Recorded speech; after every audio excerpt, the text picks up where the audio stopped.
కనీస వేతనాల నోటిఫికేషన్పై ఉత్తర్వులు సమీక్షకు హైకోర్టు అంగీకారం. రాష్ట్రంలో కనీస వేతనాలను సవరిస్తూ 2021-22 మధ్య జారీ చేసిన 5 ప్రభుత్వ ఉత్తర్వులను గెజిట్లో ప్రచురించాలంటూ 2024లో ఇచ్చిన ఉత్తర్వులను సమీక్షించడానికి హైకోర్టు అంగీకరించింది.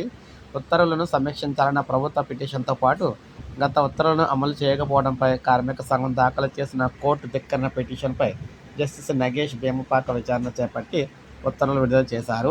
1948 నాటి కనీస వేతన చట్టాన్ని రద్దు చేసి దాని స్థానంలో గత ఏడాది నవంబర్ నుంచి అమల్లోకి తెచ్చిన 2019 వేతన నియమావళి నేపథ్యంలో గత ఉత్తర్వులు పునః సమీక్షించాలన్న ప్రభుత్వ పిటిషన్ అనుసరిస్తూ ఉత్తర్వులు జారీ చేశారు. అధికారిక గెజిట్ ప్రచురణ అనేది యజమానులు, కార్మికులు అమలు చేసే ఏజెన్సీలకు ప్రామాణికంగా ఉంటుందనే ఉద్దేశంతోనే గతంలో ఈ ఉత్తర్వులు అయితే ఇచ్చామన్నారు. నోటిఫికేషన్లను ప్రచురించడంలో విఫలమైతే అది కార్మిక ప్రయోజనాలను దెబ్బతీస్తుందని, అంతేకాకుండా వాటిని యజమానులు తారుమారు చేసే అవకాశం ఉందన్నారు. ఈ ఉత్తర్వుల తర్వాత కనీస వేతన చట్టం రద్దు చేసి దాని స్థానంలో వేతనాల కోడ్ 2019 అమల్లోకి వచ్చినందున ఈ ఉత్తర్వులు పునఃపరిశీలించాల్సింది అయితే ఉందని చెప్పేసి అన్నారన్నమాట. సో తెలంగాణ వ్యాప్తంగా కనీస వేతనం అయితే మారబోతున్నాయి.